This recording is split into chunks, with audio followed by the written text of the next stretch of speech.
Sometimes the person everyone else has given up on is exactly who needs someone to believe in them. In a world that judges too quickly and forgives too slowly, true love often blooms in the most unexpected places. In 1870s Colorado, the town of Cedar Ridge had written off Sarah McKenna as nothing but trouble.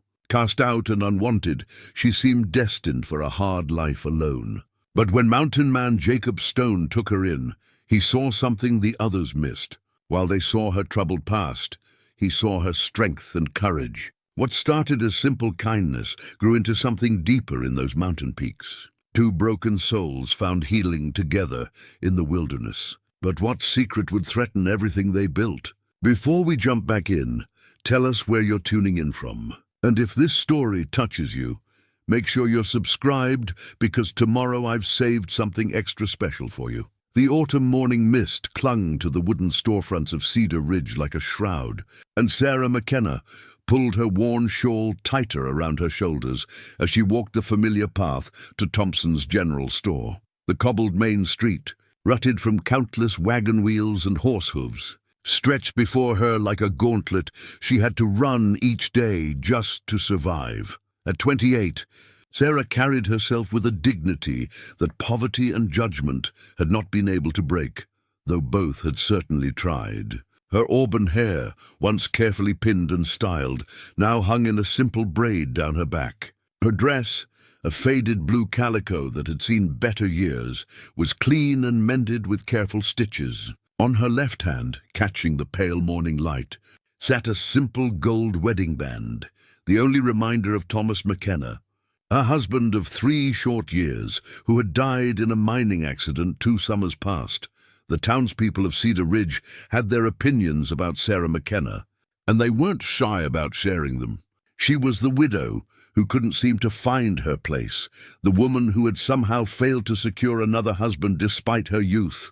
In a frontier town where women were scarce and marriages were often practical arrangements, Sarah's continued single status was viewed as a character flaw rather than a personal choice. Mrs. Eleanor Hartwell, the banker's wife and self-appointed moral authority of Cedar Ridge, had made it her mission to remind everyone that a woman alone was either a burden or a threat. "Mark my words," she would say, adjusting her spectacles with the authority of someone who had never known want. "A woman like that will bring nothing but trouble to decent folks." The truth was more complex than the gossips cared to understand. Sarah had received proposals, 3 of them in fact. The first from Walter Grimsby, whose hands wandered as freely as his eyes when he thought no one was looking. The second from old Henrik Olsen, who wanted a nurse more than a wife and made no secret of it. The third from Mayor Caldwell's son, Robert, who had kindly explained that he would need her to understand her place and never speak of her late husband. Again, Sarah had declined them all with the same quiet dignity she brought to everything else in her life.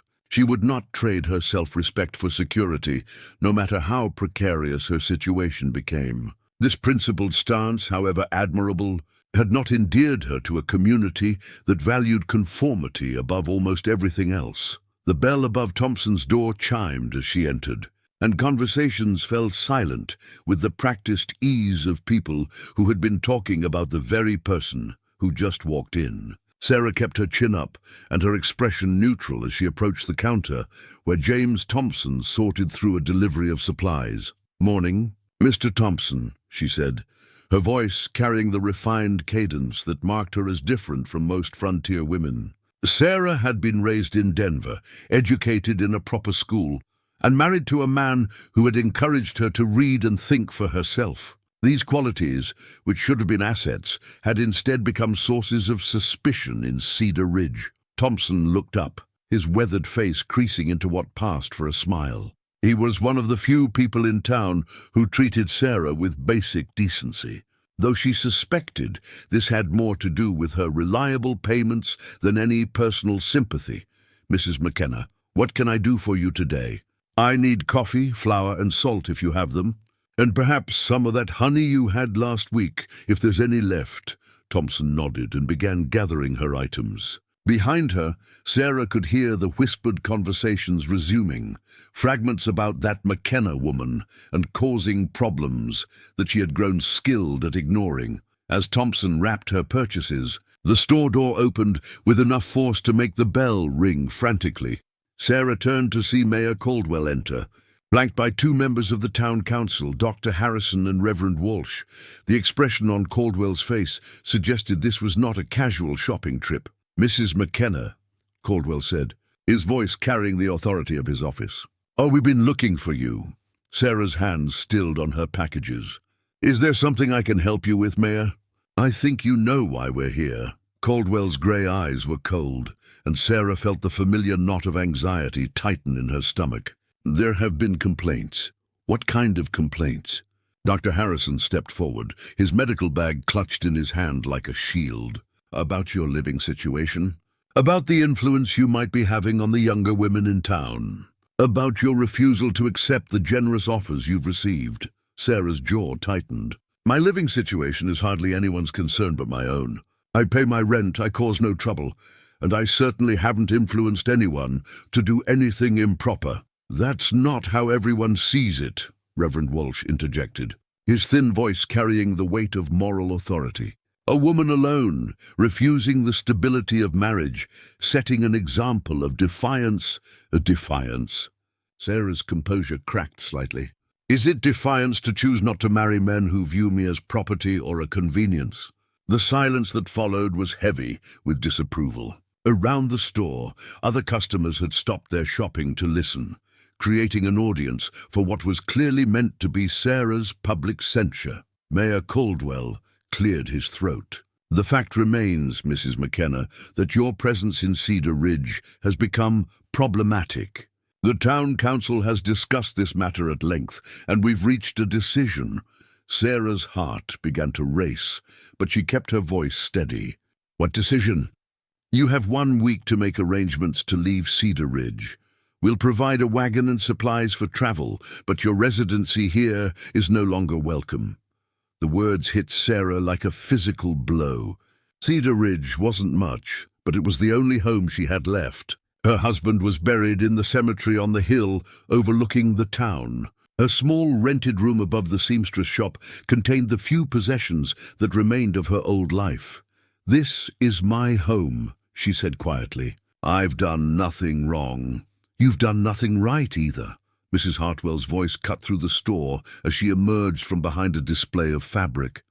A proper woman would have accepted one of those proposals and settled down.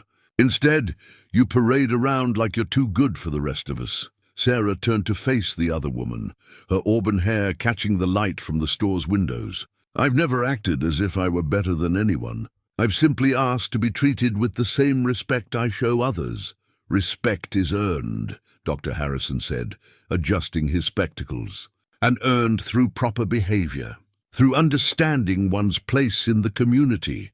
The injustice of it all crashed over Sarah like a wave. She had nursed sick children when the doctor was unavailable.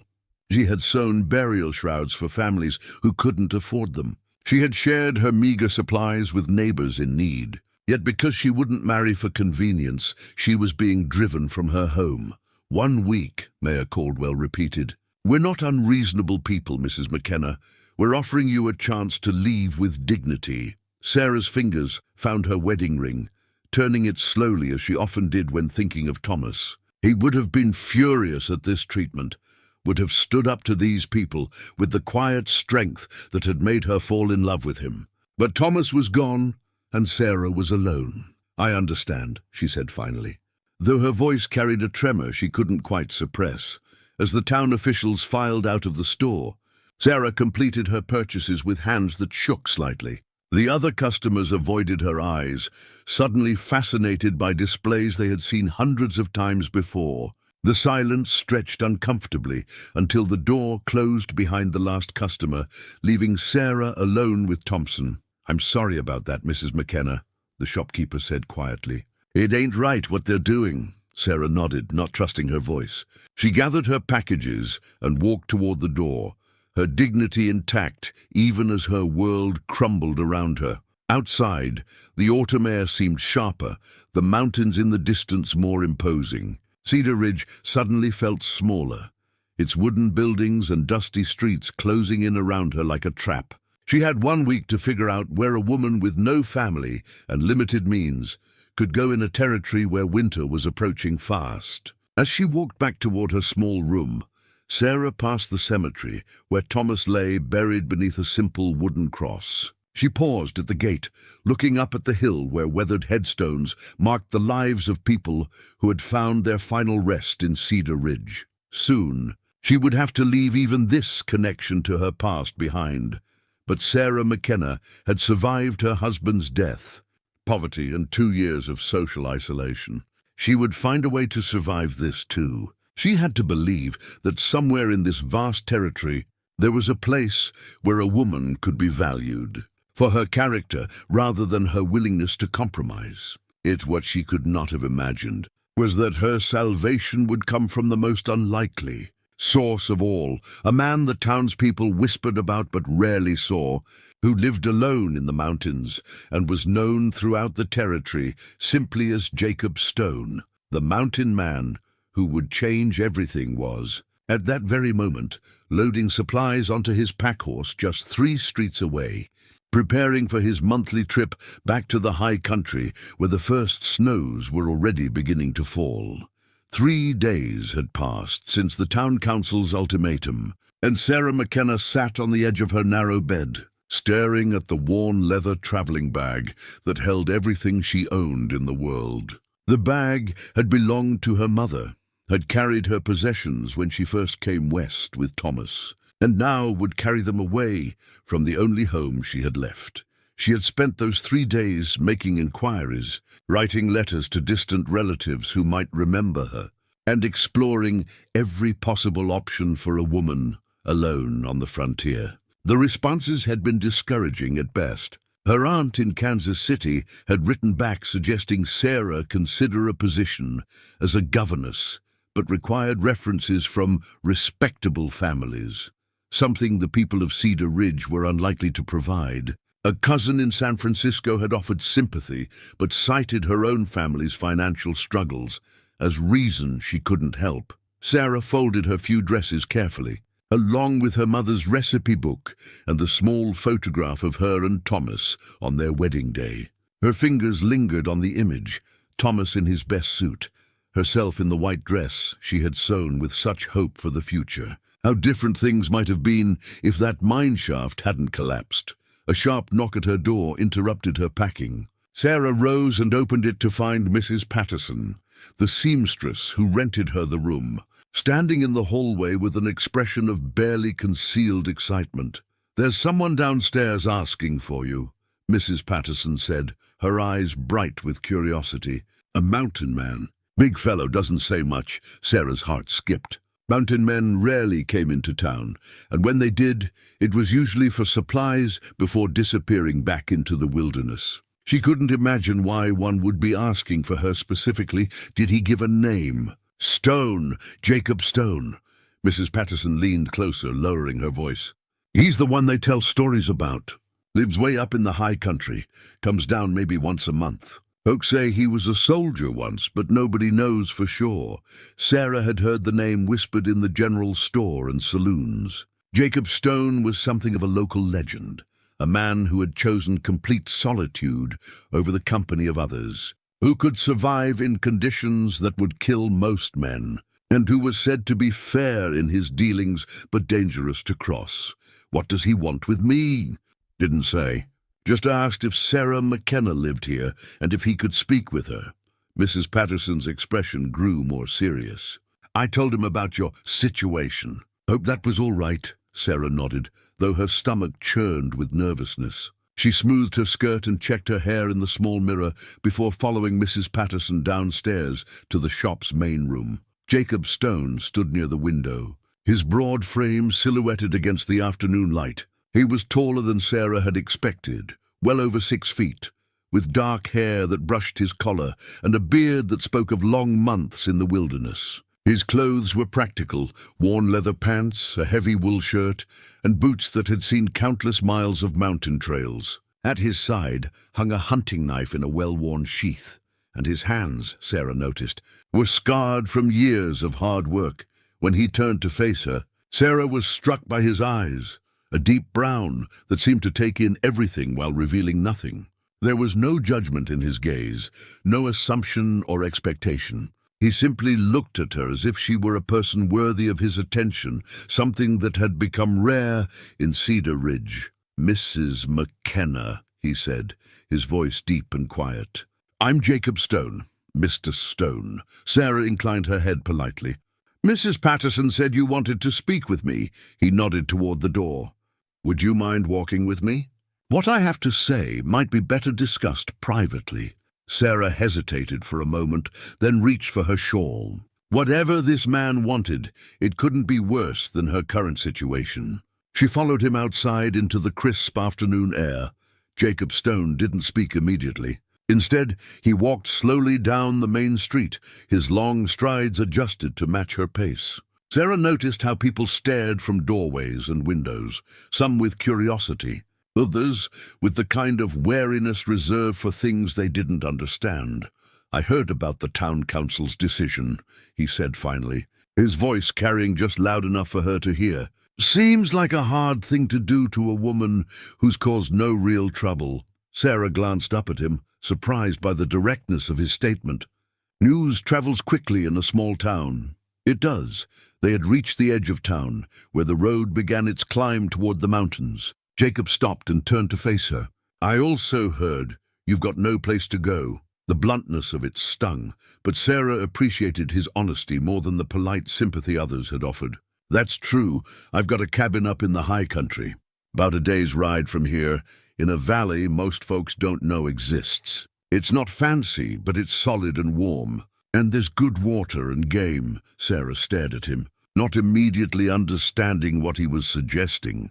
"I'm offering you a place to stay," Jacob continued, his brown eyes steady on hers. "For as long as you need it.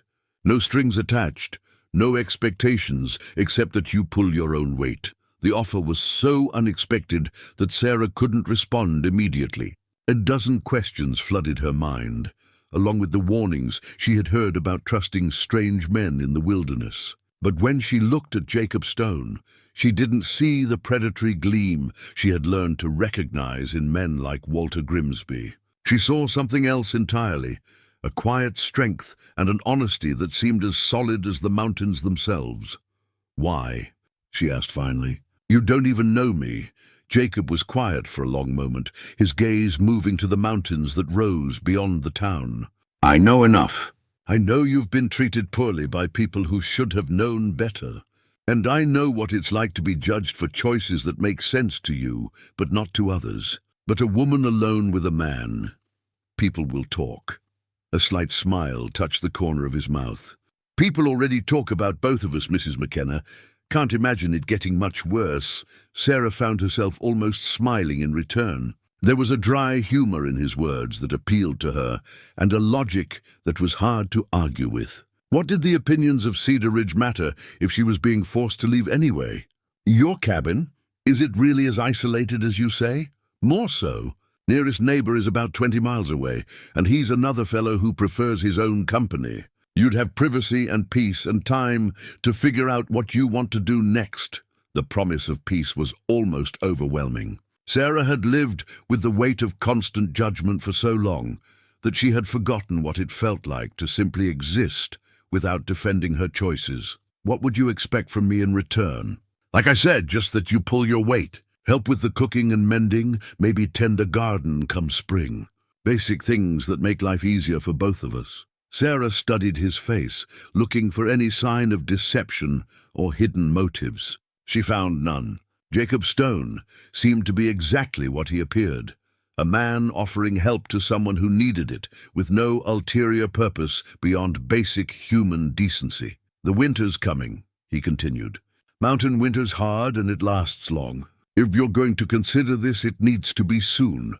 Sarah thought of her half-packed bag upstairs, of the letters she had written to relatives who couldn't or wouldn't help, of the 4 days remaining before the town council expected her to be gone.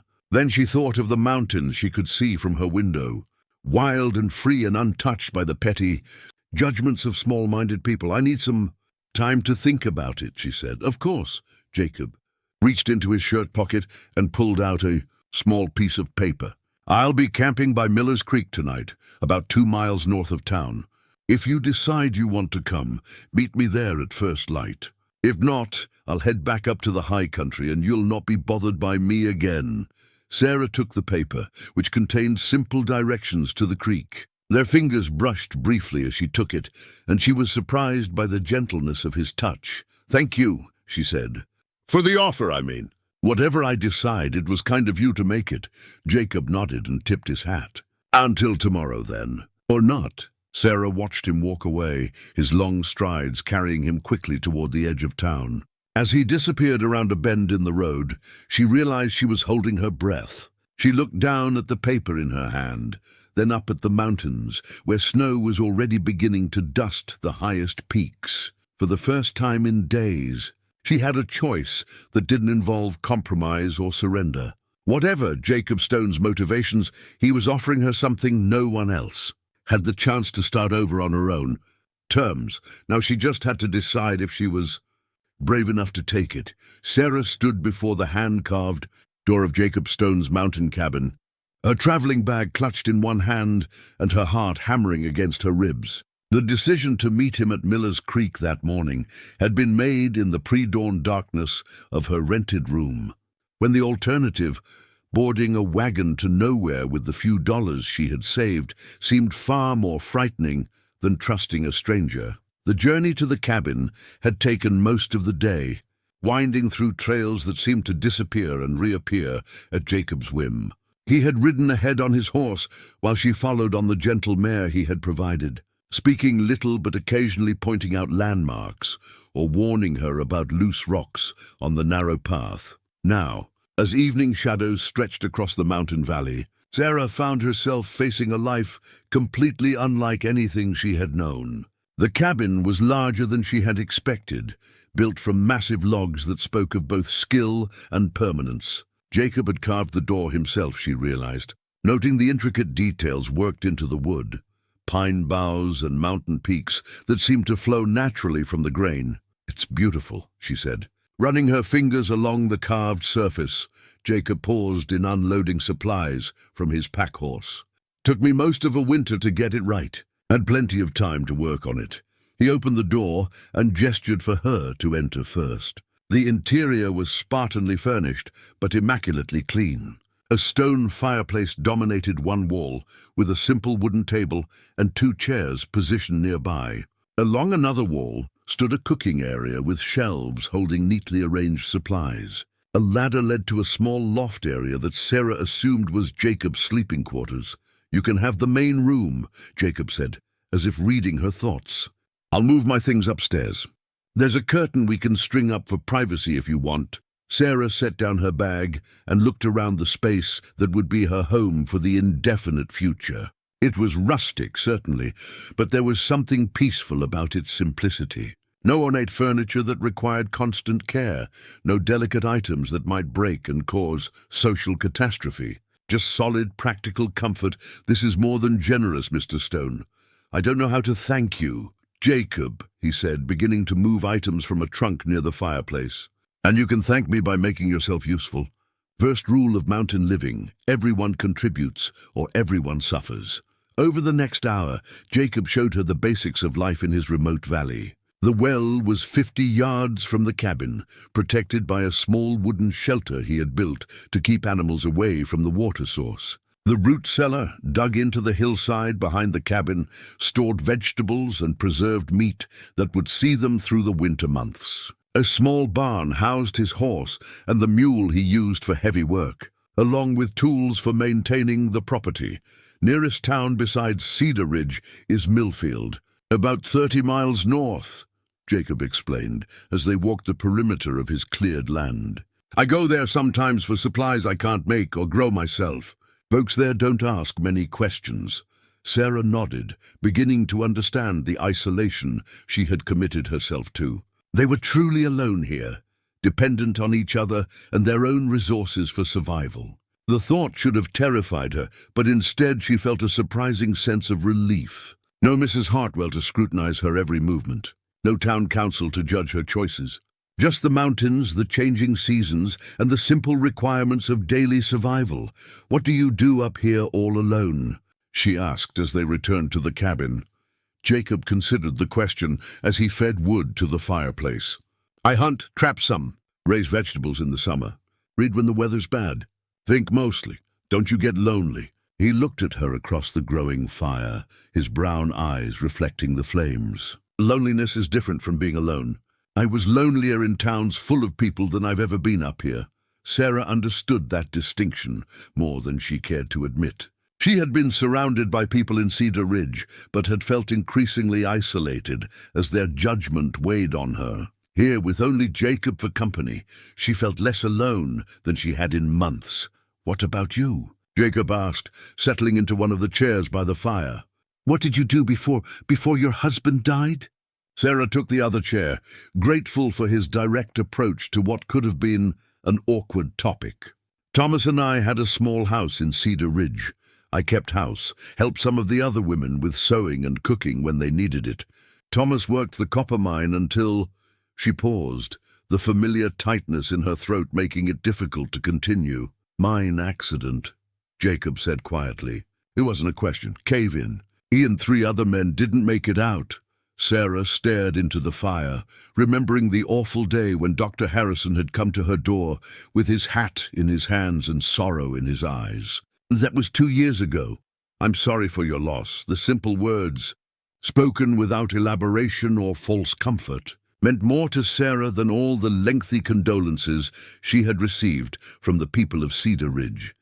Jacob didn't tell her it was God's will, or that Thomas was in a better place. He simply acknowledged her loss and let her grief exist without trying to diminish it. "Thank you," she said. They sat in comfortable silence for a while, watching the fire consume the seasoned wood Jacob had cut and split sometime during the endless months of his solitary existence. Outside, the wind moved through the pine trees with a sound like whispered conversations, and somewhere in the distance a wolf howled, long and mournful and utterly wild. "Are there many wolves up here?" Sarah asked. "Some. They don't usually bother people if you don't bother them. Same with the bears mostly, though they're more unpredictable." Jacob stood and moved to the cooking area. "I should warn you, life up here isn't easy, especially for someone used to town conveniences. Water has to be hauled from the well. Food has to be prepared from basic ingredients. Firewood doesn't split itself, and if we don't keep enough cut and stacked, we'll freeze when the real cold comes." Sarah rose and joined him near the simple wooden counter where he was preparing their evening meal. "I'm not afraid of hard work, Jacob. I may have lived in town, but I wasn't raised to be helpless." He glanced at her, taking in her determined expression and the set of her shoulders. "I believe that. But this is different from anything you've known. The mountains don't forgive mistakes, and winter up here can kill you if you're not prepared." "Then teach me," Sarah said simply. "Show me what I need to know to survive here." Jacob nodded slowly, and Sarah thought she detected a hint of approval in his expression. "We'll start tomorrow. First lesson is chopping wood. You'll need to build calluses before the real work begins." As they prepared and shared their simple meal of beans, cornbread and coffee, Sarah found herself studying her unexpected host. Jacob Stone was unlike any man she had known. He moved with the quiet confidence of someone completely comfortable in his environment, wasted no motion or words, and seemed to possess an inner stillness that spoke of hard-won peace. When the meal was finished and the dishes cleaned, Jacob strung a rope across one corner of the main room and hung a heavy blanket to create a private sleeping area for Sarah. The gesture was practical, but also respectful, acknowledging her need for privacy without making a fuss about it.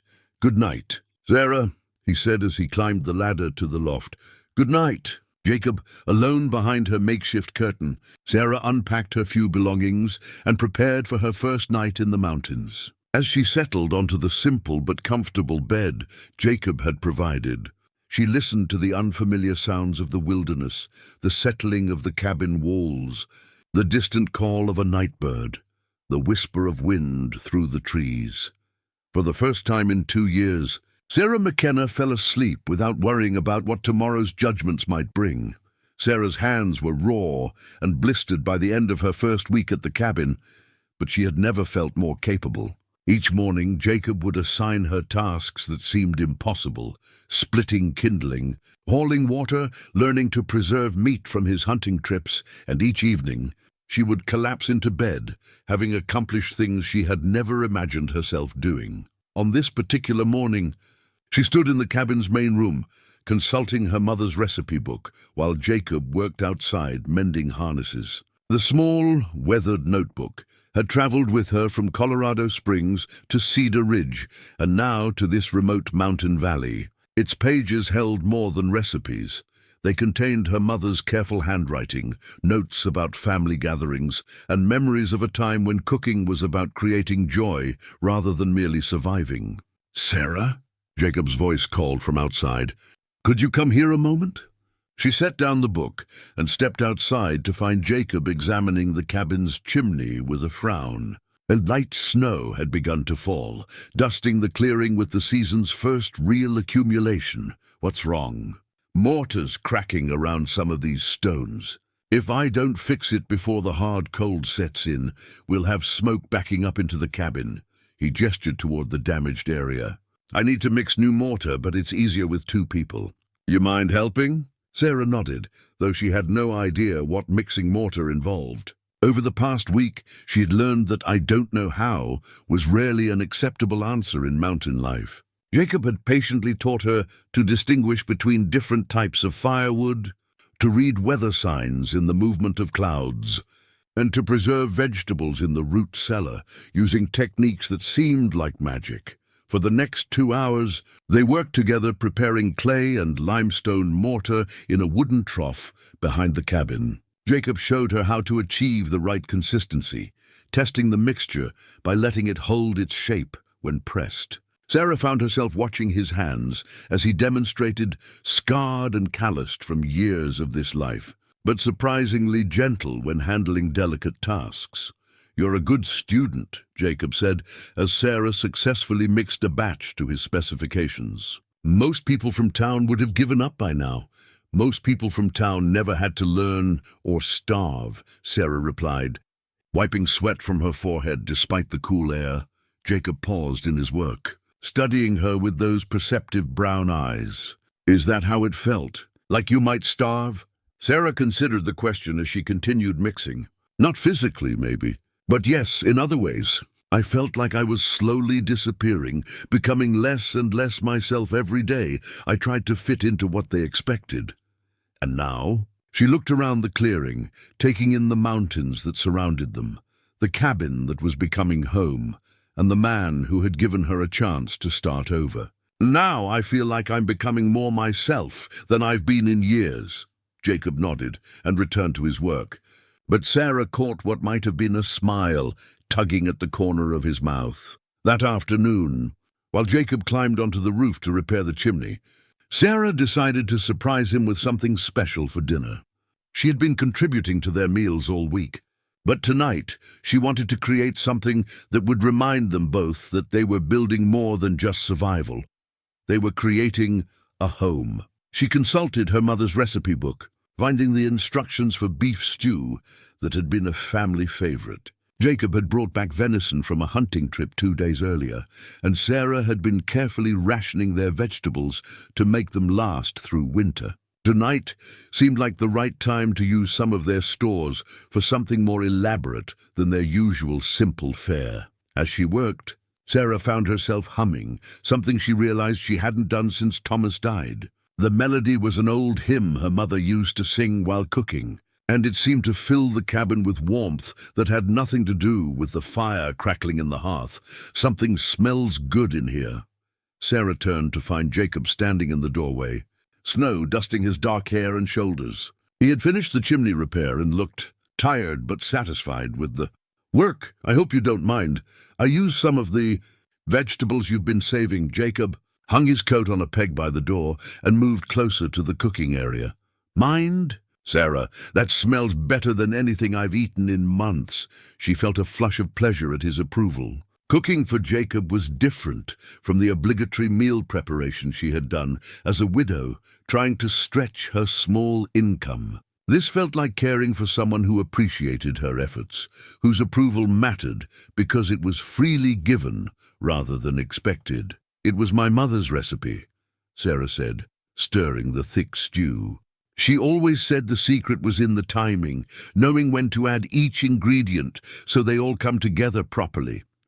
She sounds like a wise woman. She was. Sarah's voice grew soft with memory. "She died when I was 19, just before I married Thomas. I always wished she could have met him, could have seen how happy we were." Jacob settled into his chair by the fire, but his attention remained on Sarah as she moved around the cooking area with growing confidence. "Tell me about him." "About Thomas." Sarah paused in her stirring, surprised by the request. Most people in Cedar Ridge had grown uncomfortable when she mentioned her late husband, as if her continuing love for him was somehow inappropriate. "He was kind," she said finally, "and patient. He never made me feel foolish for having opinions about things.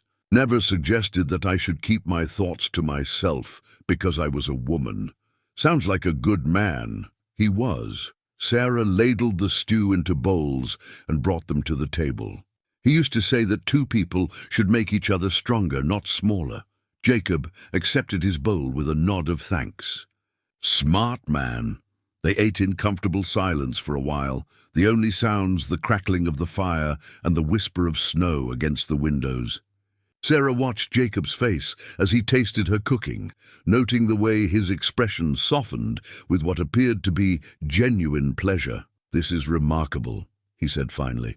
"I haven't had a meal like this since I came up to the mountains." "How long has that been?" Jacob paused with his spoon halfway to his mouth. 8 years this spring." Sarah felt a stab of something that might have been sadness. 8 years of eating alone, of preparing simple meals focused only on sustenance, of having no one to cook for or care about. It seemed like a lonely existence. Despite Jacob's apparent contentment with his solitary life. "What brought you up here?" she asked carefully, unsure if the question would be welcome. Jacob finished his mouthful and set down his spoon. For a moment Sarah thought he might not answer. When he spoke, his voice carried the weight of old pain, carefully controlled. "I was a soldier for a while. Came back from the war and found I didn't fit in towns anymore. Too many people, too much noise, too many folks who wanted to talk about things I'd rather forget." Sarah nodded, understanding more than Jacob might have expected. She had seen that haunted look in other men who had returned from the war, the way they sometimes seemed to be listening for sounds no one else could hear, watching for threats that existed only in their memories. "Do you ever miss it?" "Town life, I mean?" Jacob considered the question as he returned to his meal. "I miss some things. Good conversation sometimes. The feeling of being part of something larger than yourself." He glanced at Sarah across the table. "But mostly I found peace up here. Found out who I really was when I stripped away everything I thought I was supposed to be." Sarah understood that feeling completely. In this remote mountain valley, she was discovering parts of herself that had been buried under years of trying to meet other people's expectations. She was stronger than she had known, more capable, more resilient. As they finished their meal and cleaned up together, Sarah realized that for the first time since Thomas died, she was genuinely happy. Not content, not merely surviving, but actually happy. The recognition surprised her with its intensity. The brass compass in Jacob's weathered hand caught the morning light as he showed Sarah how to read the mountain landmarks. 3 weeks had passed since her arrival, and the early snows had given way to the serious business of winter preparation. Today, Jacob had decided she needed to learn navigation, not just around their immediate valley, but across the broader mountain territory that surrounded them. "True north isn't always the same as magnetic north up here," Jacob explained, adjusting the compass housing to account for the local declination. "Iron deposits in the mountains can throw off a compass reading by several degrees. That's why you learn to read the land itself." Sarah studied the instrument with fascination. It was clearly old and well used, the brass case worn smooth from countless hands and journeys. Jacob handled it with the care of someone who understood its value, went far beyond its practical function. "Was this your father's?" she asked, noting the initials ES engraved on the case. Jacob nodded. "Elijah Stone. He was a surveyor for the territorial government, spent most of his life mapping these mountains. This compass guided him through territory that wasn't even on official maps yet, and now it guides you. Has for 8 years. Probably saved my life more than once during my first winters up here." Jacob tucked the compass into his coat pocket with practiced care. "My father always said that knowing your direction was about more than just finding your way. It was about understanding your place in the larger world." Sarah found herself thinking about that concept as they walked the perimeter of Jacob's property. Direction, purpose, understanding one's place. These had been missing from her life for the past 2 years. In Cedar Ridge, she had felt directionless, floating without anchor or destination. Here in the mountains, surrounded by challenges that demanded her full attention and capabilities, she was beginning to find her true north again. "Jacob," she said, as they paused at the edge of the clearing where the forest began its climb toward the higher peaks. "Can I ask you something personal?" He leaned against a tall pine, snowflakes catching in his dark hair. "Depends on what it is. When you came up here after the war, were you running from something or towards something?" Jacob was quiet for a long moment, his brown eyes focused on the mountains that rose beyond their valley. Sarah began to think she had overstepped some boundary, pushed too hard into territory he preferred to keep private. "Both, I suppose," he said finally. "Running from what I'd seen, what I'd done, toward something I couldn't name but hoped I'd recognize when I found it." "Did you? Find it, I mean?" Jacob looked at her then, really looked at her, and Sarah felt something shift between them, a deepening of the trust and partnership they had been building through weeks of shared work and quiet conversation. "I found peace," he said. "Found out I could live with myself if I lived simply and honestly. Found out that solitude wasn't the same thing as loneliness, like I told you that first night. And now, with me here disrupting your solitude." A smile tugged at the corner of Jacob's mouth. "You're not disrupting anything, Sarah. If anything, you're—" He paused, seeming to search for the right words. "You're making me remember that there are different kinds of peace. The kind you find alone, and the kind you find with the right person." The words hung in the air between them, carrying weight that neither of them seemed quite ready to examine directly. Sarah felt her cheeks warm despite the cold mountain air, and she looked away toward the snow-covered peaks. "We should head back," Jacob said, his voice returning to its usual practical tone. "I want to show you how to bank the fire properly for when I'm away hunting." As they walked back toward the cabin, Sarah found herself acutely aware of Jacob's presence beside her, the sound of his boots crunching through the snow, the way he automatically shortened his stride to match hers, the occasional brush of his sleeve against her arm when the path narrowed. These small intimacies of shared space had become precious to her in ways she was only beginning to understand. That afternoon, while Jacob worked on repairing a broken harness, Sarah decided to tackle the mending that had been accumulating over the past weeks. She had noticed that several of Jacob's shirts showed the wear of hard mountain life, small tears from thorns and branches, frayed cuffs, buttons that hung by threads. She settled by the fire with her sewing basket, a luxury she had insisted on bringing from Cedar Ridge despite Jacob's warnings about traveling light. As she worked on a particularly stubborn tear in his favorite wool shirt, Sarah found herself thinking about the intimacy of caring for someone's clothing. It was domestic work that spoke of permanence, of planning for a future together, rather than merely surviving from day to day. "You don't have to do that," Jacob said, looking up from his own work to see her carefully matching thread to fabric. "I know," Sarah replied, not looking up from her stitching. "I want to." The simple statement carried more meaning than either of them acknowledged aloud. Sarah wanted to care for Jacob, wanted to contribute to their shared life in ways that went beyond the basic survival tasks he had taught her. She wanted to make their cabin more than just a shelter. She wanted to make it a home.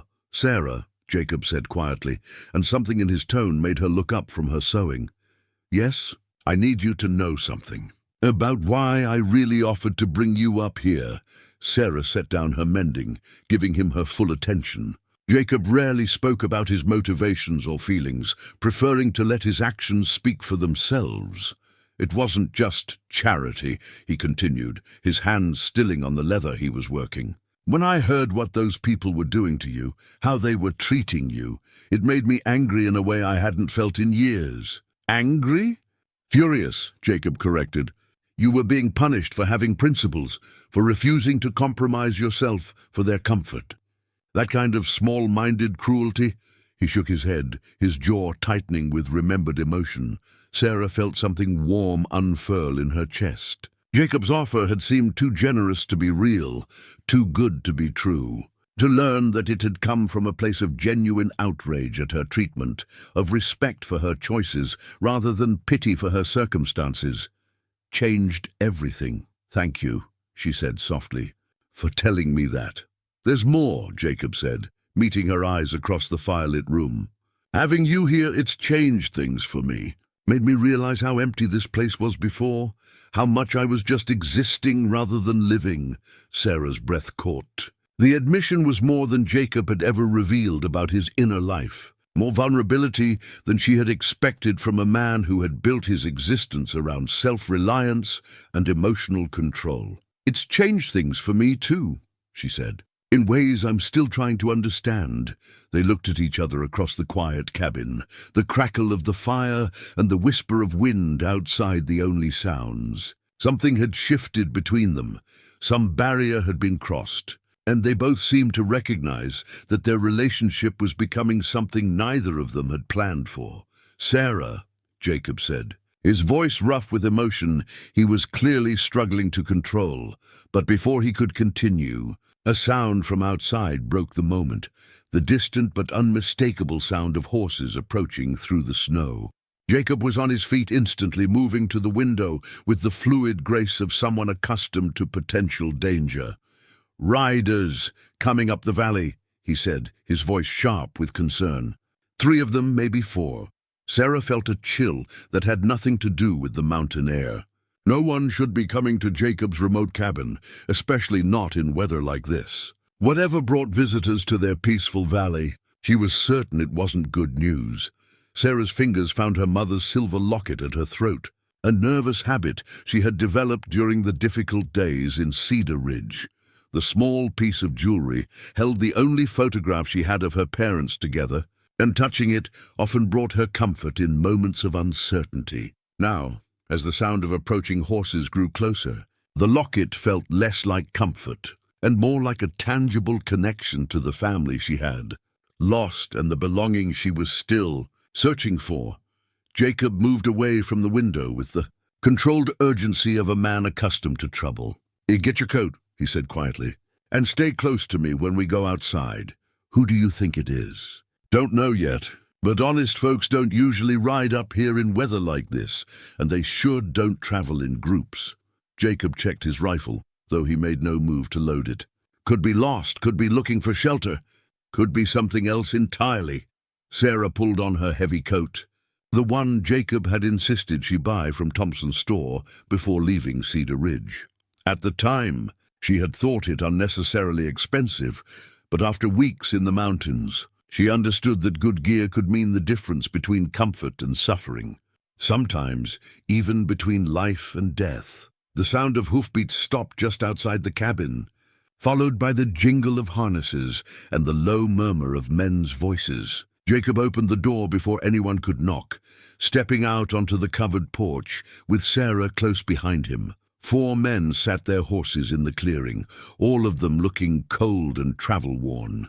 Sarah recognized 2 of them immediately, Mayor Caldwell and his son Robert, both bundled in heavy coats but clearly unprepared for serious mountain travel. The other 2 were strangers, rough-looking men with the hard eyes of people accustomed to getting their way through intimidation.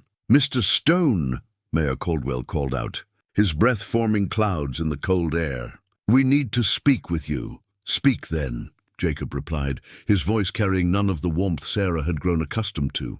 This was the Jacob Stone that Cedar Ridge whispered about, hard, direct, and slightly dangerous. "It's about Mrs. McKenna," Robert Caldwell said, his pale eyes finding Sarah standing behind Jacob. "We've come to take her back to town." Sarah felt the blood drain from her face. "What?" Mayor Caldwell dismounted, his movements stiff from the cold ride. "There's been a development, Mrs. McKenna. Information has come to light about your situation that changes things considerably." "What kind of information?" Jacob's voice had taken on an edge that made Sarah suddenly very aware of the hunting knife at his side. "The kind that's none of your business, mountain man," one of the strangers said, also dismounting. He was a big man with scarred hands and the confident swagger of someone who relied on physical intimidation. "We're here for the woman, not to chat with you." Jacob stepped forward, placing himself more directly between Sarah and the visitors. "Anyone who comes onto my land makes it my business. And anyone who wants to take someone from my land better have a damn good reason." "We have legal documents," Mayor Caldwell said quickly, clearly sensing the tension building between Jacob and the stranger. He reached into his coat and withdrew a folded paper. "Mrs. McKenna needs to return to Cedar Ridge immediately to resolve matters concerning her late husband's estate." Sarah's heart began to race. Thomas had left her nothing but debts when he died. The mine company had made that clear when they refused to pay benefits to the families of the men killed in the collapse. There was no estate to resolve, no legal matters that would require her return. "That's impossible," she said, stepping out from behind Jacob despite his subtle gesture for her to stay back. "Thomas left no estate. The mine company made sure of that." Robert Caldwell smiled, and the expression was cold and calculating. "That's where you're wrong, Mrs. McKenna. It seems your husband had investments you weren't aware of. Quite substantial ones, as it turns out." Sarah stared at him in confusion. Thomas had been many things, kind, intelligent, hard-working, but he had never been secretive about money. They had shared everything, discussed every expenditure, planned together for their modest future. The idea that he had hidden substantial investments was impossible. "You're lying," she said simply. "The documents don't lie," the big stranger said, his hand resting meaningfully on the gun at his hip. "And they say you need to come back to town to claim what's rightfully yours." Jacob moved slightly, a shift in stance that put him in a better position to react if the situation turned violent. Sarah could feel the tension radiating from him like heat from a forge.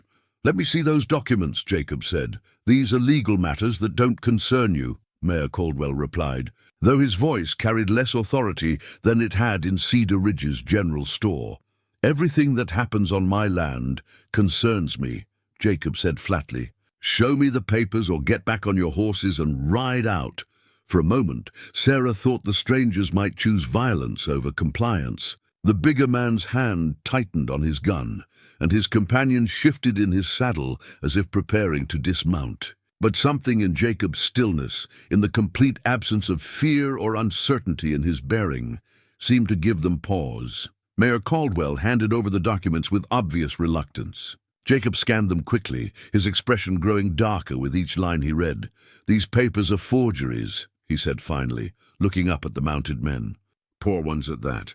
The territorial seal is wrong, and the judge's signature is a clumsy copy.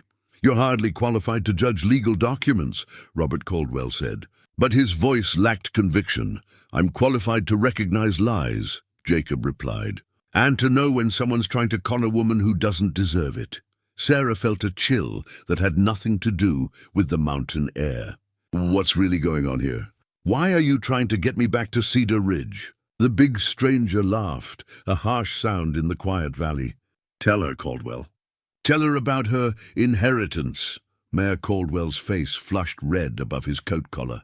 "There are parties interested in arranging a suitable marriage for Mrs. McKenna. Parties who are willing to pay handsomely for the privilege." The words hit Sarah like a physical blow. They weren't here because of any inheritance or legal matter. They were here to sell her to the highest bidder, to drag her back to Cedar Ridge and force her into a marriage with whoever had paid them enough to make the deception worthwhile. "You bastards," Jacob said quietly, his voice carrying more menace than any shout could have conveyed. Business is business, the stranger replied with a shrug. Woman like her, young and healthy, there's men willing to pay good money for that, especially when she comes with a reputation for being hard to get. Sarah felt sick. They were talking about her like she was livestock to be bought and sold, reducing her to nothing more than a commodity in some twisted transaction. Get off my land, Jacob said, his hand moving to his knife. Now.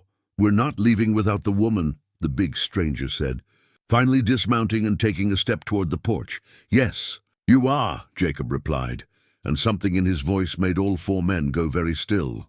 You're going to get back on your horses, ride out of my valley, and never come back.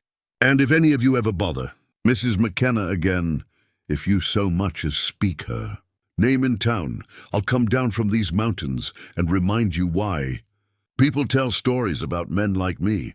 The threat hung in the air between them, backed by 8 years of mountain living and whatever experiences had driven Jacob to seek solitude in the first place. Sarah could see the calculation in the stranger's eyes as they weighed their chances against a man who showed no fear and clearly had nothing left to lose. Psst! Caldwell remounted his horse with hands that shook slightly. This isn't over, Mrs. McKenna. You can't hide up here forever. She's not hiding, Jacob said. She's living free. Something you people wouldn't understand. As the four men rode away through the falling snow, Sarah found herself shaking, not from cold, but from anger and disgust at what they had tried to do. They had come to her refuge, to the place where she had finally found peace, and tried to drag her back into a nightmare of their own making. Sarah, Jacob said gently, his hand touching her shoulder. They're gone. She turned to face him, seeing the concern in his brown eyes and the lingering anger at what he had witnessed. They'll come back, won't they? Or send others, maybe, Jacob admitted. But they won't find us if they do. What do you mean? Jacob looked out at the snow-covered valley, then back at Sarah. I know places up in the high country where nobody will find us. Places my father showed me that aren't on any map. If we need to disappear for a while, we can. Sarah nodded, grateful for his protection, but troubled by the implications. How long could they run? How long before the outside world caught up with them, no matter how well they hid? But as she looked at Jacob's determined face and felt the strength of his presence beside her, Sarah realized something important. She was no longer alone in facing whatever came next. For the first time since Thomas died, she had someone willing to stand with her against the world's cruelty. 2 days after the unwelcome visitors had departed, Sarah was organizing the root cellar when she heard the sound of a single horse approaching the cabin. Her heart hammered as she climbed the wooden steps, expecting to see the return of Mayor Caldwell or his hired men. Instead, she found a well-dressed woman dismounting from a fine bay mare, her expensive traveling clothes and confident bearing marking her as someone of considerable means. The woman was perhaps 45, with graying brown hair pinned in an elegant style and intelligent gray eyes that took in every detail of the mountain clearing. She moved with the assurance of someone accustomed to command, but there was nothing threatening in her demeanor. Mrs. McKenna, the woman called out as Sarah emerged from the root cellar. My name is Margaret Whitmore. I believe we need to speak. Jacob appeared from the barn, where he had been tending to his horse, his rifle held loosely but ready. Ma'am, he said with careful politeness, you're a long way from anywhere. Indeed I am. Mr. Stone, I've come specifically to speak with Mrs. McKenna about a matter of great importance. Margaret Whitmore's voice carried the cultured accent of Eastern education. May I come inside? What I have to say is rather shocking, and I think Mrs. McKenna will want to be sitting down when she hears it. Sarah exchanged glances with Jacob, both of them wary after their recent experience with unexpected visitors. But there was something different about this woman, an honesty in her bearing that the men from Cedar Ridge had lacked. Come in, Sarah said finally, but understand that Mr. Stone will be present for whatever you have to say.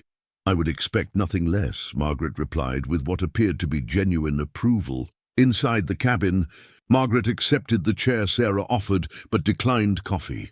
She reached into her satchel and withdrew a leather portfolio. Setting it carefully on the table, "Mrs. McKenna," she began, "what I'm about to tell you will be difficult to hear, but you have a right to know the truth about your family and your circumstances." Sarah felt Jacob move closer, his presence a steady comfort as Margaret opened the portfolio and withdrew several official-looking documents. "My name is Margaret Whitmore, and I am an attorney representing the estate of Charles McKenna of Denver. Charles McKenna was your husband's uncle, his father's brother." Sarah frowned. "Thomas never mentioned an uncle. He said his family was all dead. That's because Charles and Thomas's father had a falling out many years ago over family business. They hadn't spoken in over 20 years. Margaret arranged the papers on the table.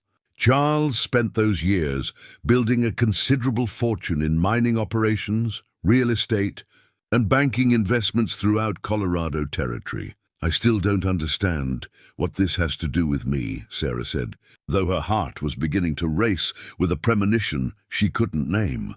"Charles McKenna died 3 months ago," Margaret continued. "He never married, had no children, and his will contained a very specific provision. His entire estate, valued at approximately $200,000, was to be left to his nephew, Thomas McKenna, or to Thomas's widow, if Thomas had predeceased him." The words seemed to echo in the cabin's quiet interior. Sarah stared at Margaret Whitmore, certain she had misheard or misunderstood something fundamental.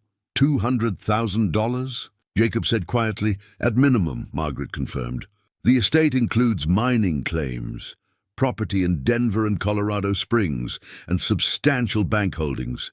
Mrs. McKenna, you are one of the wealthiest women in Colorado Territory." Sarah's legs suddenly felt weak, and she sank into her chair. "That's impossible. If Thomas had a wealthy uncle, why were we living so modestly? Why did he work in the mines?" "Because Thomas never knew about Charles's success," Margaret explained gently. "Charles had been searching for his nephew for years, but Thomas had taken his mother's maiden name when his parents died. Charles only located him a few weeks before the mine accident, too late to reconcile with his nephew, but not too late to learn about Thomas's marriage to you." Sarah's mind reeled. Thomas, working in dangerous mines for minimal wages, while his uncle amassed a fortune. The tragic irony of it was almost unbearable. "Why didn't you come forward sooner?" Jacob asked. "Why wait until now?" Margaret's expression grew troubled. "Because certain parties in Cedar Ridge became aware of the inheritance and took steps to prevent Mrs. McKenna from learning about it. I've been trying to locate her for months, only to be told repeatedly that she had left town and no one knew where she had gone." "They knew," Sarah whispered, the pieces of an ugly puzzle falling into place. "The town council, Mayor Caldwell, they knew about the inheritance all along." "I believe they did, yes. And I believe they were orchestrating a plan to marry you to someone they could control. Someone who would give them access to your fortune in exchange for their assistance in arranging the marriage." Jacob's jaw tightened with anger. "That's why they tried to force her to leave town? They wanted to control where she went, who she ended up with. And when she disappeared to the mountains with you," Margaret continued, "they became desperate. I suspect the men who visited you recently were part of an increasingly frantic attempt to retrieve her before she could learn the truth." Sarah felt sick as she remembered Robert Caldwell's words about parties, interested in arranging a suitable marriage. They had been planning to sell her into marriage, then steal her inheritance through her husband's legal control over her property. "Mrs. McKenna," Margaret said gently, "I need you to understand something else. This inheritance comes with no conditions beyond your identity as Thomas's widow. The money is yours to do with as you choose. You owe nothing to anyone in Cedar Ridge or anywhere else." Sarah looked down at the legal documents spread across the table, papers that transformed her from an unwanted burden into one of the most eligible women in the territory. The irony was bitter and complete. "They called me the woman no one wanted," she said quietly. "But they wanted my money all along." "I'm afraid so," Margaret confirmed. The question now is what you intend to do with this information. Sarah stood and walked to the window, looking out at the snow-covered valley that had become her sanctuary. Just days ago, she'd been content with her simple life in Jacob's cabin, grateful for basic necessities and the chance to start over. Now she was facing responsibilities and choices she had never imagined. What would happen if I refused the inheritance? She asked. Margaret looked surprised. Refused it? Mrs. McKenna, this is a fortune that could provide for you and your family for generations. You could live anywhere you chose, do anything you wanted. But what if I don't want it? Jacob moved to stand beside her at the window. Sarah, he said quietly, you don't have to decide anything right now. But you shouldn't refuse something that's rightfully yours just because other people tried to steal it. Margaret nodded emphatically. Mr. Stone is absolutely correct. Whatever you ultimately choose to do with the inheritance, it belongs to you. Refusing it would only allow those who schemed against you to benefit from their deception.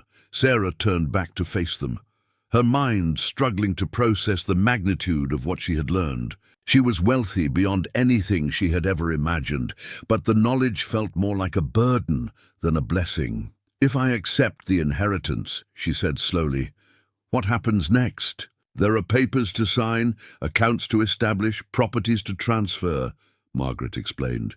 Most of it can be handled through correspondence, but some will require your presence in Denver for legal proceedings. And how long before people know?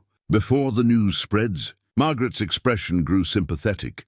I'm afraid that's unavoidable. An inheritance of this size cannot be kept secret, especially given the parties who were already aware of it. Sarah sank back into her chair, overwhelmed by the implications. Her quiet mountain refuge would become impossible to maintain once word spread of her wealth. She would become a target for every fortune hunter and schemer in the territory. Mrs. McKenna, Margaret said gently, may I ask you something personal? Sarah nodded. Are you happy here, in this remote place, living this simple life? Sarah looked around the cabin that had become home, at Jacob, who stood ready to support whatever decision she made, at the life they had been building together, based on mutual respect and genuine caring. Yes, she said simply. Happier than I've been since Thomas died, Margaret smiled. Then that's something to consider carefully as you decide how to handle your new circumstances. Wealth can provide many things, but it cannot purchase what you found here. As the afternoon wore on, and Margaret prepared to depart for her long ride back to civilization, Sarah felt the weight of her changed circumstances settling around her like an uncomfortable garment. She was no longer the unwanted woman seeking refuge in the mountains. She was Sarah McKenna, heiress to a fortune, and that identity would bring its own challenges and dangers.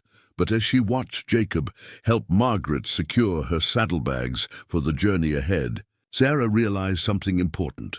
Her wealth might change how the world saw her, but it didn't change who she really was or what truly mattered to her. The question was whether she could hold on to that truth when the full weight of her inheritance came to bear. Jacob's hunting rifle gleamed in the firelight as he carefully cleaned and inspected every component, his movements methodical and practiced. 3 days had passed since Margaret Whitmore's revelation about Sarah's inheritance, and the weight of that knowledge hung between them like a storm cloud waiting to break. Sarah watched him work from her chair by the fire, noting the tension in his shoulders and the careful way he avoided meeting her eyes.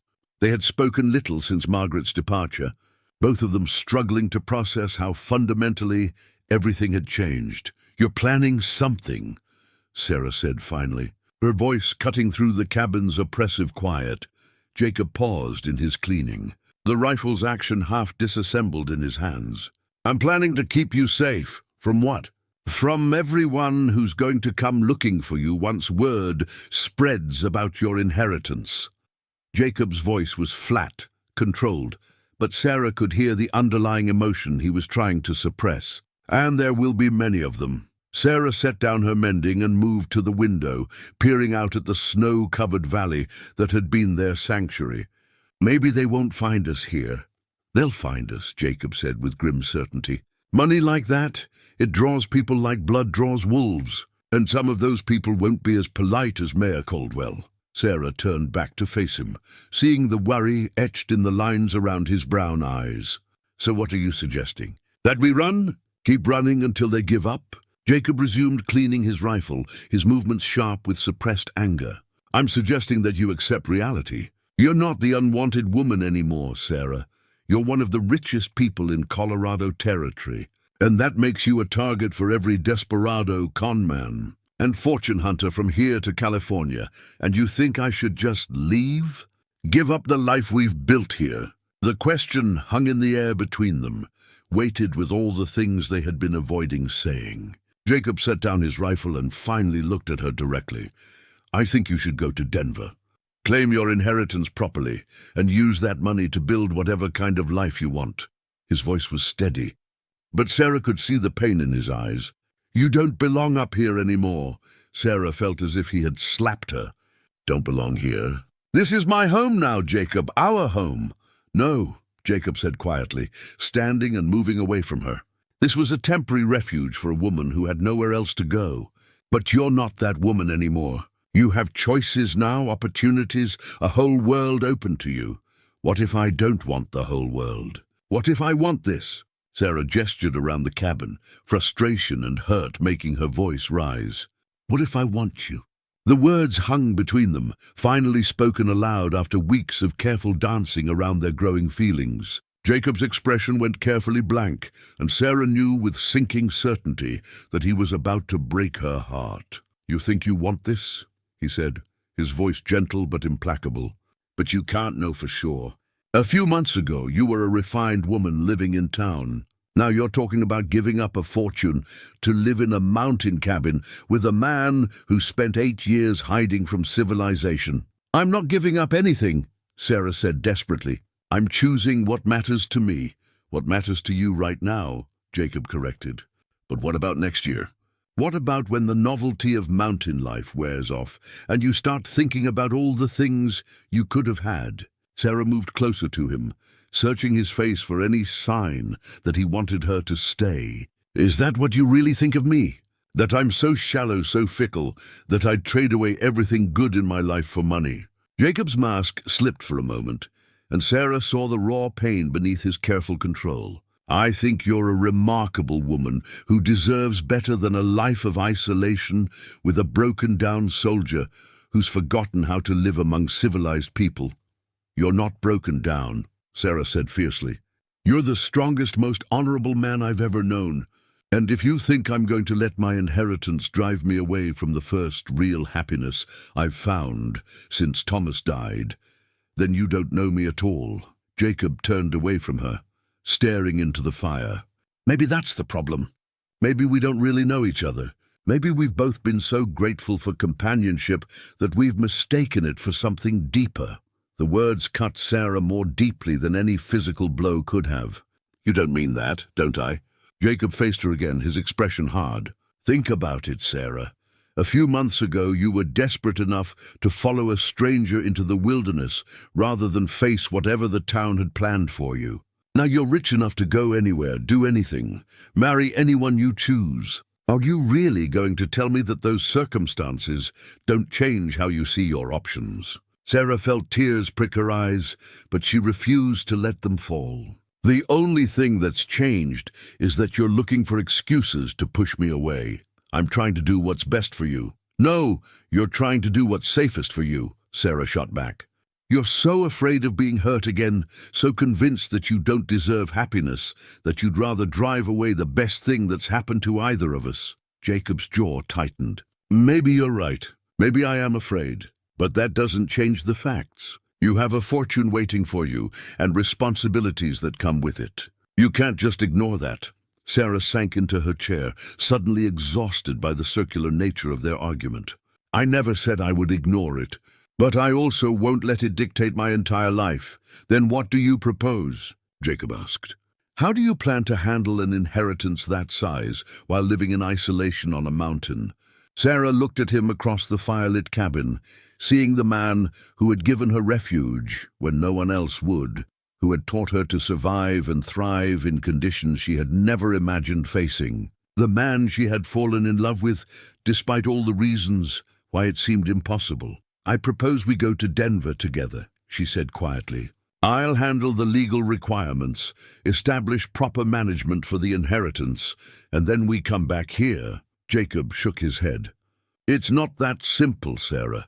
An inheritance like that comes with social obligations, family expectations, business requirements. You can't just manage it from a distance and forget about it." "Watch me," Sarah said with quiet determination. "I didn't ask for this money, Jacob. I didn't seek it out or scheme for it. It came to me through tragedy and family dysfunction, and I'll be damned if I let it ruin the first real happiness I've found in years. And what about all the good that money could do? The people it could help, the problems it could solve?" Sarah was quiet for a long moment, considering his words. "You're right," she said finally.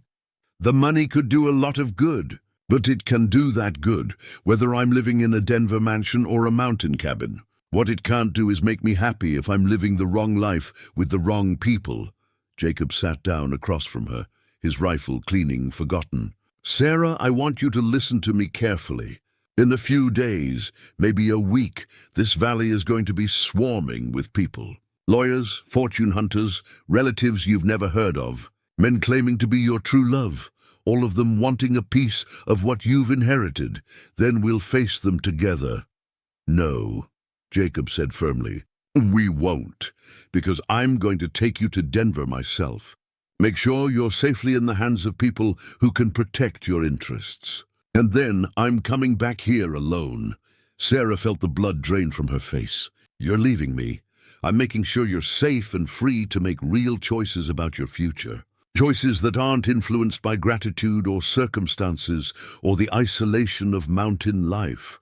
What if I choose you? What if I handle all the legal requirements and still choose to come back here, to this life, to you?" Jacob's expression softened for a moment, and Sarah caught a glimpse of the longing he was trying so hard to hide. "Then you'll know where to find me. Promise me," Sarah said urgently. "Promise me you'll still be here." Jacob was quiet for a long time, staring into the fire as if it might provide answers to questions he didn't want to ask. "I promise I'll be here if you truly choose to come back," he said finally. "But Sarah, I also promise that I won't make that choice easy for you. I won't write letters or send messages or do anything that might influence your decision. If you come back, it has to be because it's what you really want, not because you feel obligated or guilty or sorry for me." Sarah nodded, understanding the logic of his position even as it broke her heart. "And what if I don't come back? What if I decide that city life and social obligations are what I really want?" Jacob's smile was sad but genuine. "Then I'll be happy knowing you found where you belong." As they sat in the firelit cabin, both of them lost in thought about an uncertain future, Sarah realized that their conversation had fundamentally changed everything between them. Tomorrow, they would begin the journey to Denver and the confrontation with her inheritance. But tonight was their last night in the sanctuary they had built together, and both of them knew it might be their last night together. Period. Outside, snow continued to fall in the mountain darkness, covering their valley with pristine white that would soon be marked by the tracks of strangers. Change was coming whether they welcomed it or not, and all they could do was face it with as much grace and courage as they could manage. "Sarah," Jacob said quietly as they prepared to bank the fire for the night. "Yes? Whatever happens in Denver, whatever you decide about your future, I want you to know that these months with you have been the best of my life." Sarah felt tears finally spill over as she looked at the man who had given her so much more than shelter from a storm. He had given her back her sense of worth, her confidence in her own strength, and something she had thought she might never feel again, love that was freely given and deeply rooted. "Mine too," she whispered, and meant it with every fiber of her being. The emerald green dress rustled softly as Sarah descended the grand staircase of Denver's Whitmore Hotel, her hand trailing along the polished banister as she made her way toward the opulent lobby below. The gown had been delivered that morning, along with matching gloves, shoes, and jewelry, all courtesy of her newfound fortune and Margaret Whitmore's insistence that she dress appropriately for the evening's social gathering. Sarah paused halfway down the stairs, catching sight of herself in the ornate mirror that dominated the hotel's entrance hall. The woman looking back at her was elegant, refined and wealthy, everything the people of Cedar Ridge had claimed she would never be. The irony was not lost on her. It had been 2 weeks since she and Jacob had arrived in Denver. 2 weeks of legal meetings, document signings, and introductions to the various business interests that now fell under her control. Jacob had stayed just long enough to ensure she was safely established with Margaret Whitmore's law firm, then had quietly departed for the mountains without fanfare or extended goodbyes. Sarah touched the pearl necklace at her throat. Another gift from her inheritance, and thought about the simple life she had left behind. Tonight, she would be formally introduced to Denver society as one of its newest and wealthiest members. Tomorrow, she would have to decide whether to embrace this new identity or find her way back to the mountain valley where her heart remained. "Mrs. McKenna," Margaret Whitmore's voice called from the lobby below. "You look absolutely magnificent." Sarah completed her descent, accepting Margaret's approving smile with mixed emotions. In the 2 weeks since their first meeting, Margaret had become both advisor and friend, helping Sarah navigate the complex world of her inheritance with patience and wisdom. "I feel like I'm wearing a costume," Sarah admitted, smoothing the silk fabric of her skirt in many ways.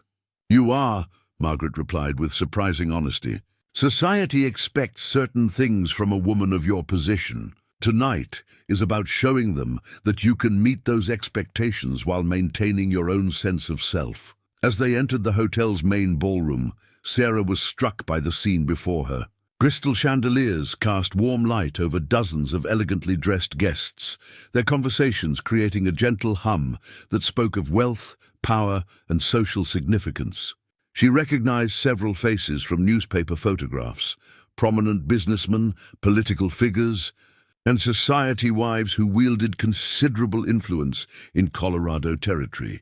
"Mrs. Sarah McKenna," the hotel's maitre d' announced as they entered, his voice carrying across the ballroom and drawing the attention of nearby guests.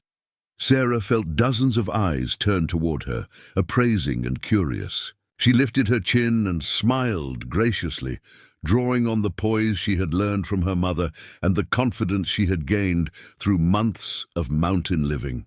Mrs. McKenna, a distinguished gentleman, approached them, his silver hair and expensive suit marking him as someone of importance. "I'm Senator Harrison Blackwood. I've been eager to meet the newest member of Denver's business community." Sarah accepted his offered handshake, noting the calculating look in his eyes. "Senator Blackwood, the pleasure is mine. I understand you've inherited Charles McKenna's considerable holdings," Senator Blackwood continued, his voice carrying the smooth authority of a practiced politician.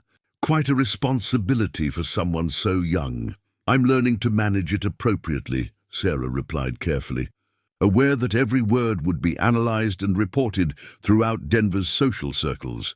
As the evening progressed, Sarah found herself moving through a series of similar conversations, polite introductions that carried underlying currents of curiosity, assessment, and sometimes barely concealed avarice. Men inquired about her business plans with the intensity of suitors, while women evaluated her dress, jewelry, and social graces with critical eyes.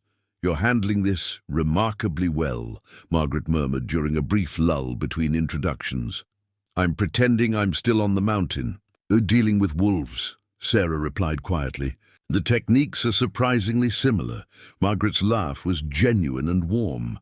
"That's probably the most accurate assessment of Denver society I've ever heard." "Mrs. McKenna," another voice interrupted their conversation. Sarah turned to find a young man approaching with obvious nervousness, his dark hair carefully styled and his evening wear impeccable. "I'm Robert Harrison, Dr. Harrison's son from Cedar Ridge.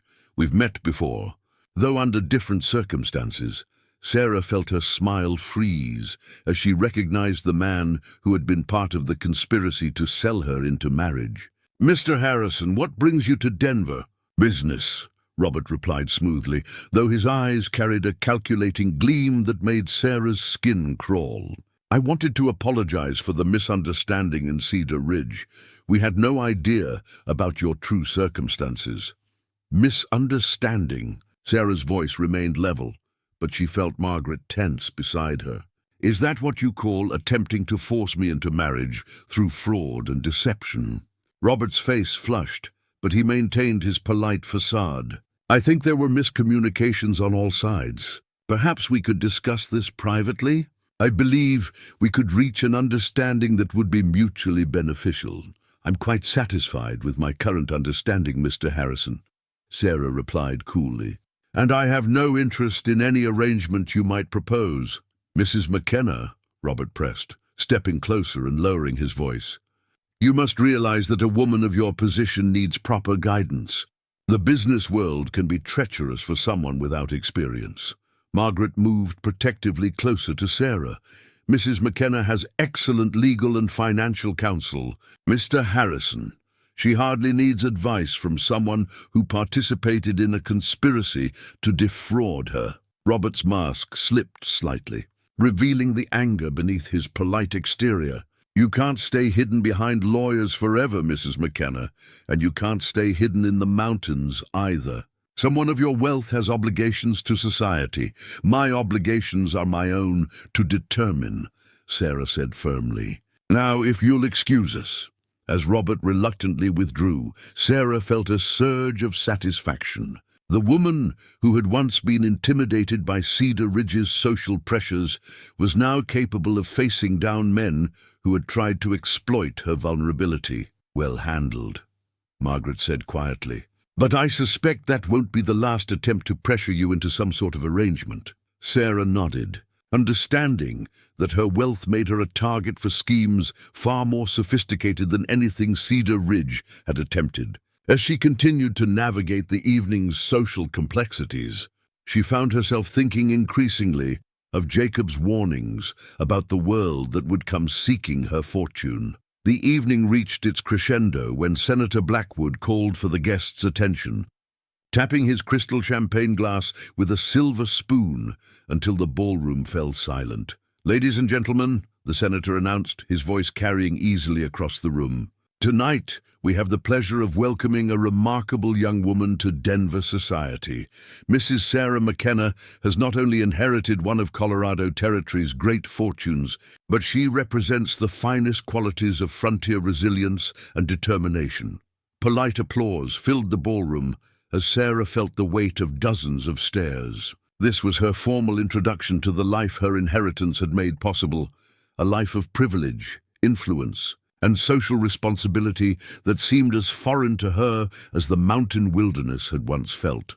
"Mrs. McKenna," Senator Blackwood continued, "would you honor us with a few words about your plans for your inherited enterprises?" Sarah stood slowly, her heart racing, as she realized that whatever she said next would define how Denver society viewed her and her intentions. She thought of Jacob, alone in their mountain cabin, and of the simple life they had built together based on mutual respect and honest affection.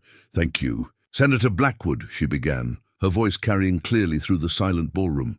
"I am indeed grateful for the inheritance my late husband's uncle has left me, and I take seriously the responsibilities that come with it."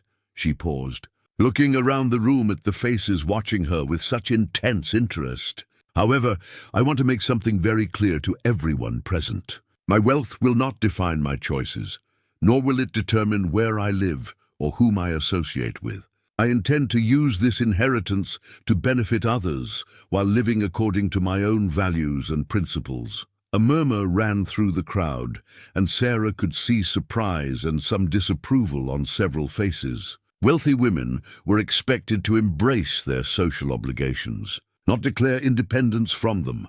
"I have learned," Sarah continued, thinking of the months she had spent discovering her own strength, that true worth has nothing to do with money or social position. It comes from integrity, kindness, and the courage to live authentically regardless of what others expect. The applause that followed was polite but uncertain, as if the guests weren't sure whether to admire her principles or worry about her eccentricity.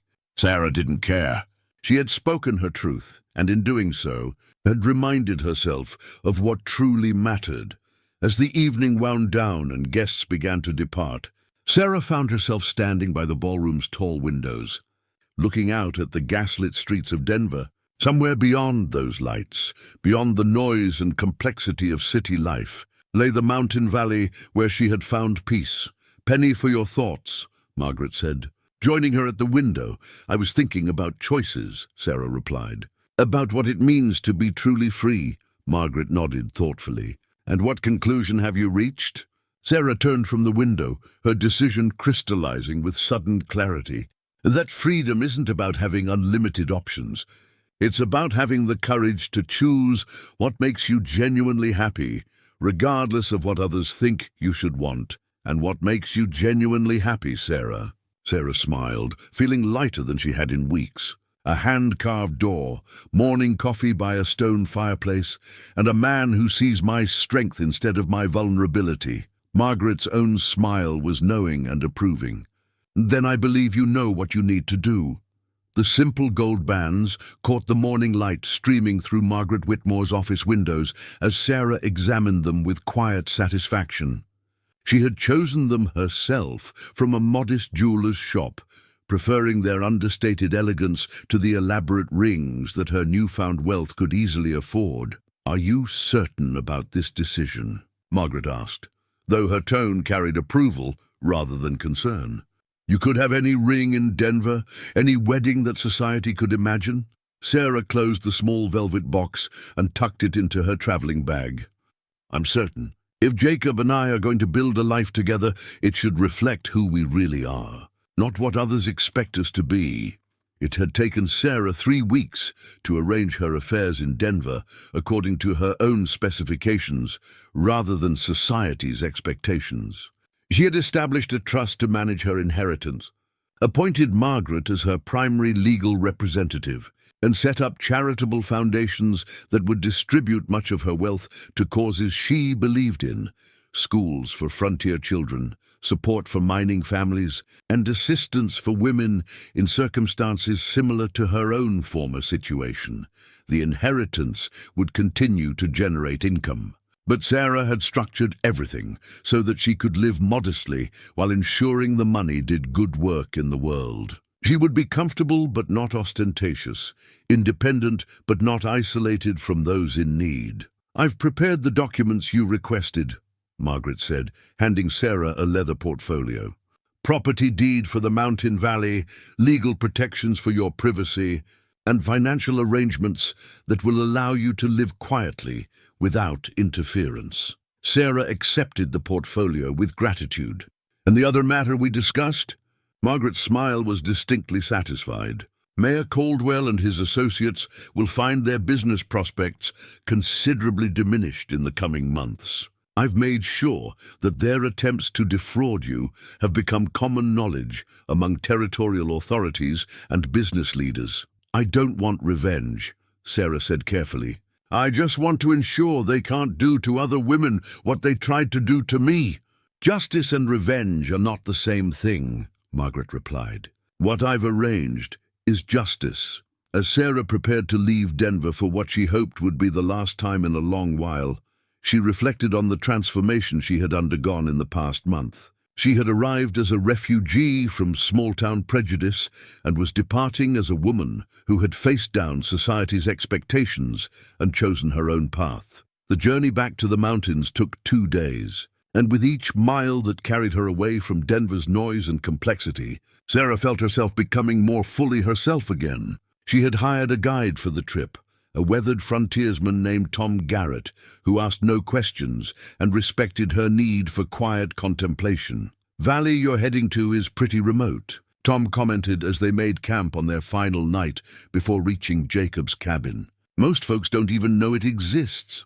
"That's exactly why I'm going there," Sarah replied. "Watching the stars emerge in the clear mountain sky must be something special waiting for you up there."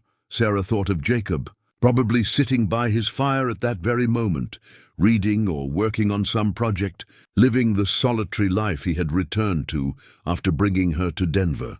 She wondered if he believed she would come back, or if he had resigned himself to permanent solitude. "Yes," she said simply, "something very special." The next morning brought them to the edge of Jacob's Valley, and Sarah's heart began to race as familiar landmarks came into view. The cabin looked exactly as they had left it, smoke rising from the chimney and Jacob's horse visible in the small corral behind the barn. "This is as far as I go," Tom said, helping her unload her minimal belongings. "You sure you want me to leave you here alone?" "I'm not alone," Sarah replied, looking toward the cabin where a tall figure had appeared in the doorway. Jacob stood motionless for a long moment, as if he couldn't quite believe what he was seeing. Then he began walking toward them with the steady, purposeful stride Sarah remembered so well. "Sarah," he said as he reached them, his voice carefully controlled. "You came back." "I told you I would," she replied, searching his face for any sign of his feelings. Jacob nodded to Tom Garrett, who tactfully busied himself securing his pack horse while the reunion played out. "How long can you stay?" Jacob asked. Sarah smiled and pulled the property deed from her bag. "As long as you'll have me. This valley is ours now, legally, officially, permanently." Jacob took the document with hands that shook slightly, scanning the official language that made their mountain sanctuary truly their home. "Sarah, you didn't have to—" "Yes, I did," she interrupted gently. "I had to make sure no one could ever force me to leave again." Tom Garrett cleared his throat diplomatically. "I'll be heading back now, Mrs. McKenna. You folks have a good life up here." As the guide departed, Sarah and Jacob stood facing each other in the clearing where they had first learned to trust and care for one another. The weeks apart had changed nothing essential between them, but had confirmed what they both already knew, that what they had found together was worth more than any treasure. "I brought something else," Sarah said, pulling out the small velvet box containing the wedding rings. Jacob's eyes widened as he recognized what she was offering. "Sarah, I know you said I had to choose freely, without pressure or obligation," she said, opening the box to reveal the simple gold bands. "Well, I've had all the freedom in the world for the past month. I've been courted by influential men, pressured to accept social obligations, and offered every luxury that money can buy." She looked up at him, her heart in her eyes. "And all I wanted was to come home to you." Jacob reached out slowly, taking one of the rings from the box. "Are you asking me to marry you, Sarah McKenna?" "I'm asking you to build a life with me," she replied. "A real life based on love and respect and partnership. What do you say, Jacob Stone?" Jacob's answer was to slip the ring onto his finger, then take the other ring and gently slide it onto Sarah's hand.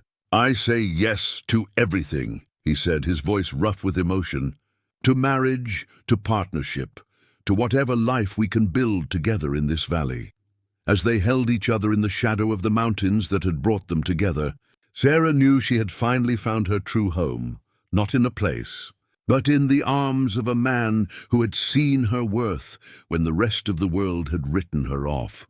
6 months later, Sarah Stone stood in the doorway of their cabin, watching the spring sun paint the mountain peaks with gold and rose. The carved wooden sign beside the door read, "Stone Homestead," in letters that Jacob had carved and Sarah had painted in cheerful blue, a symbol of the partnership they had built together through a long, peaceful winter. The changes to their valley were subtle but significant. Sarah's inheritance had allowed them to make improvements that enhanced their simple life without compromising its essential character. A larger garden plot where they could grow more of their own food. A workshop where Jacob could pursue the woodworking that had become his passion. A small library where Sarah spent her evenings reading and where she had begun writing letters to other women in situations similar to her former circumstances. "Morning, wife," Jacob said, emerging from the barn where he had been tending to their animals. The word still carried a note of wonder when he spoke it, as if he couldn't quite believe their happiness was real. "Morning, husband," Sarah replied, enjoying the way the simple exchange grounded them both in the reality of their commitment to each other, their Wedding had been exactly what they had wanted. A simple ceremony, performed by a traveling preacher in their own cabin, with Tom Garrett and Margaret Whitmore as witnesses. No elaborate gown or society guests, just two people pledging their lives to each other in the place they had chosen to call home.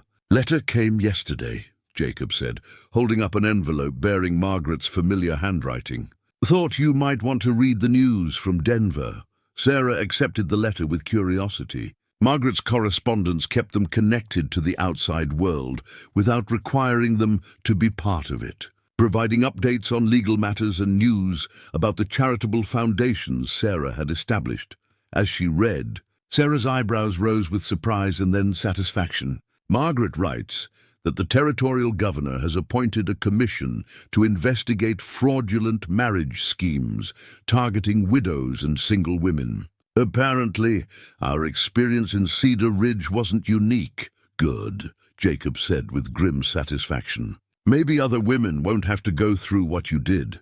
Sarah continued reading, then smiled with genuine pleasure. "And she says the first school funded by our education foundation opened last month in a mining town near Colorado Springs. 30 children who previously had no access to formal education.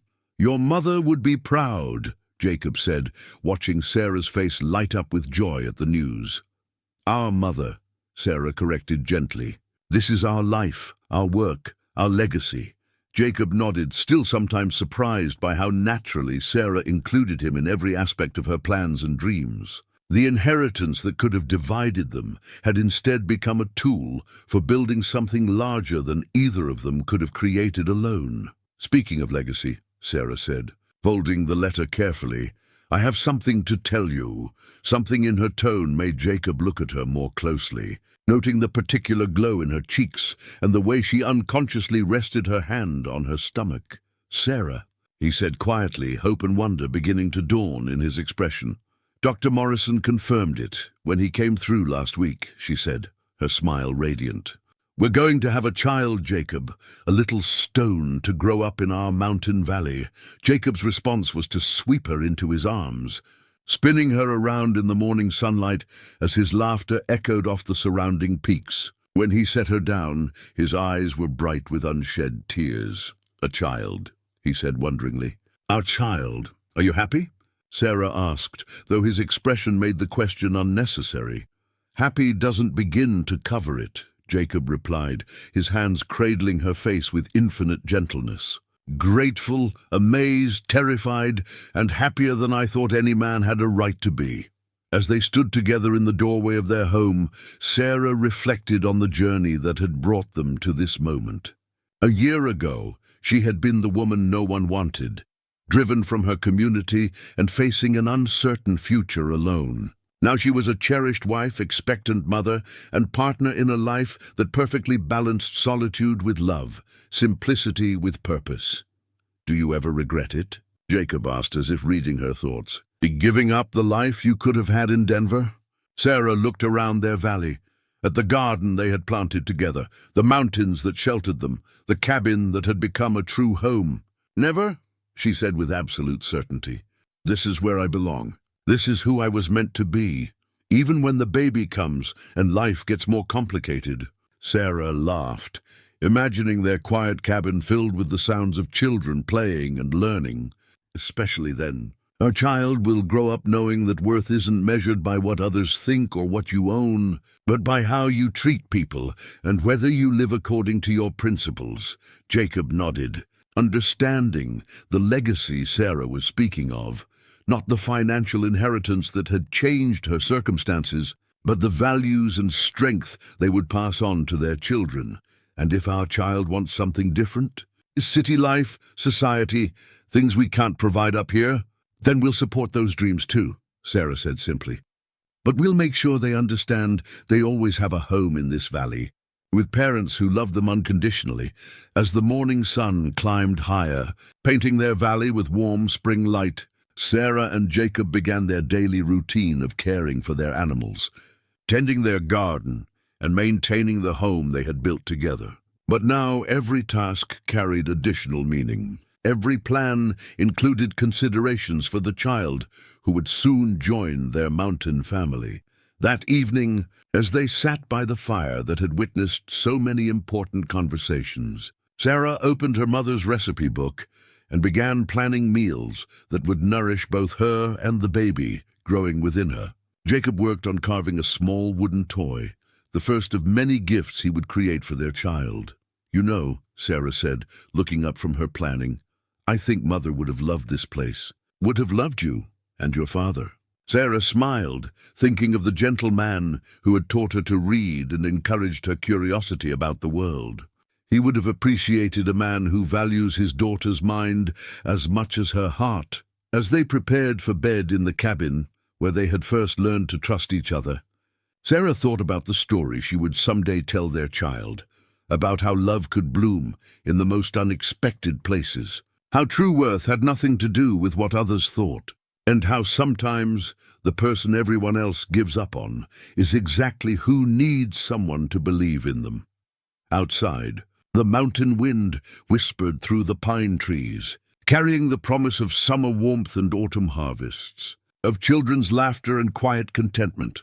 In choosing love over expectation, simplicity over complexity, Sarah and Jacob had found not just happiness, but the profound peace that comes from living authentically in a world that too often demands compromise. They had built more than a homestead in their mountain valley.